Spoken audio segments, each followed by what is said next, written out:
Hey guys, I'm Jax, and this is my spoiler-free review for the new horror film, AfrAId. Sorry, hold on, I misspoke. Let me redo that. Hey guys, I'm Jax, and this is my spoiler-free review for the new horror film, AfrAId. AfrAId is the newest Blumhouse, bloodless, PG, devoid of any horror in any way whatsoever, horror film. Sorry, no, that's incorrect. This film is filled to the brim with horror. It is a film about the horrors of AI.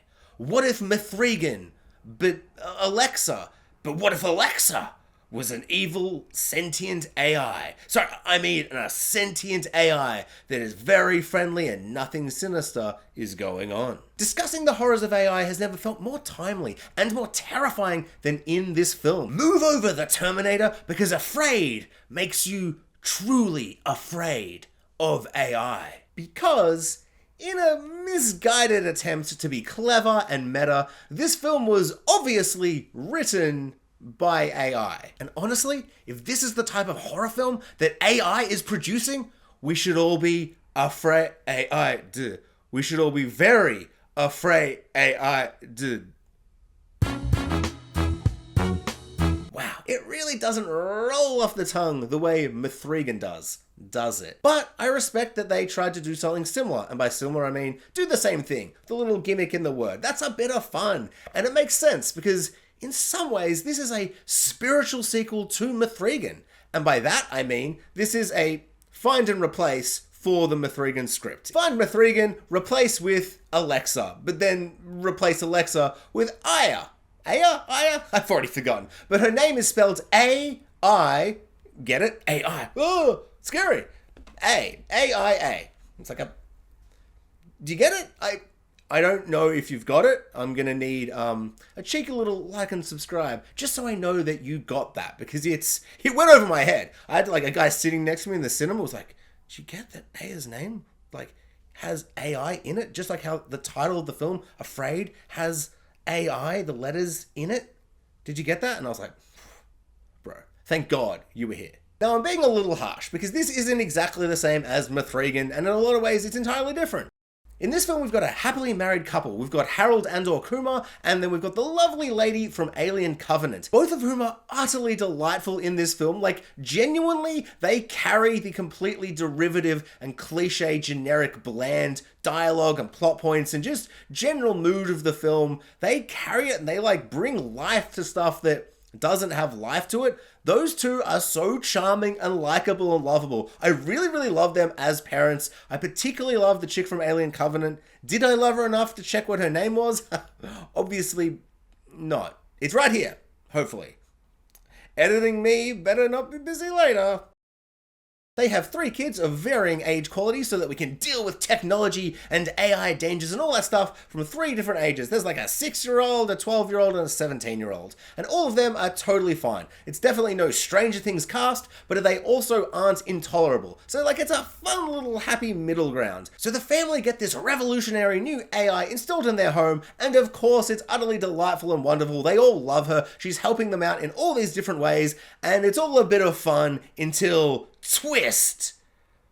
Maybe she's evil. No spoilers here. But yeah, like, she's evil. This is just a fun, generic AI movie. It's her meets Mithrigan meets... Oh. It's on the tip of my tongue. What's that third film? That's right. Every single AI film you've ever seen in your entire life. Now, don't get me wrong. It sounds like I'm trying to bash the film. I'm not.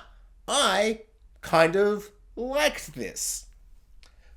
Despite its many glaring flaws, I had a surprisingly fun time watching this movie. Now, just to be clear, this is not a good movie. This is not a well-written movie. This is a potentially great idea that is executed in a surreal kind of mix of really generic and dull and bland and uninspired ways, mixed with some truly inspired, hot garbage, pure insanity that I absolutely loved. And the blend and the mix, it doesn't work, it doesn't gel, it's not cohesive in any way, and I love that. The third act, which does sneak up on you real quick, this film is a brisk 75 minutes.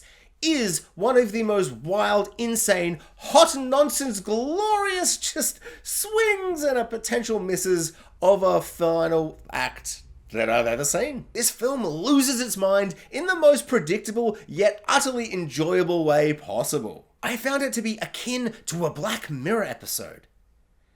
If Black Mirror was, parodying itself. Truly wonderful stuff. I laughed a lot in this movie. Is it intentionally funny? Is it even a comedy?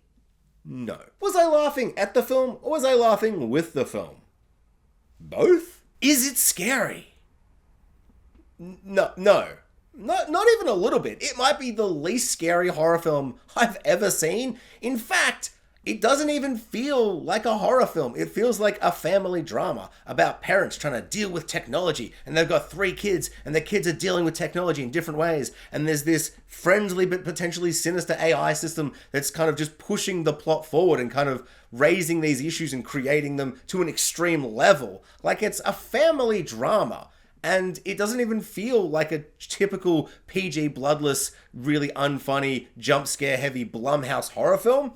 It's really weird. In fact, I think there are 3 or 4 jump scares in the film, and they feel like studio notes, where the studio saw the film and went, what is this? Some kind of Steven Spielberg light AI film? What is this? Where is the spooks and the scares to get all the kids in to see the film? Like, what are we going to put in the trailer? And they're like, oh, okay, so you want some jump scares? They're like, you have to put in 4 jump scares so we can put 3 of them in the trailer. What are you doing? It feels like that. They feel so tonally different to the rest of the film. Honestly, I had a real blast watching this film, even though it completely squanders this potentially great premise. AfrAId discusses so much about AI and technology from the lens of 3 different age groups of children and the parents who are trying to navigate all of this stuff and the terrors of things like deepfakes and just the endless, potentially dangerous void of the internet, and how someone who might be very, very young can be susceptible to certain things on the internet, and how the children deal with that, how the parents deal with that. There is so many ideas, and they are doing so much in discussing technology and how children are growing up with technology that is so different to how the parents grew up with technology or potentially didn't even grow up with technology. So they're all trying to figure it out and navigate and all of this stuff, and all of that stuff is so juicy. This film says and discusses so much. Is all the things they're saying and discussing half-baked? To call this film's concepts half-baked kind of feels like a bit of an insult to half-baked concepts in other films. In fact, I don't even know if I would call it quarter-baked. In a lot of ways, it's just not really baked at all. It's just dough. But you know what? Sometimes uncooked cookie dough hits the spot.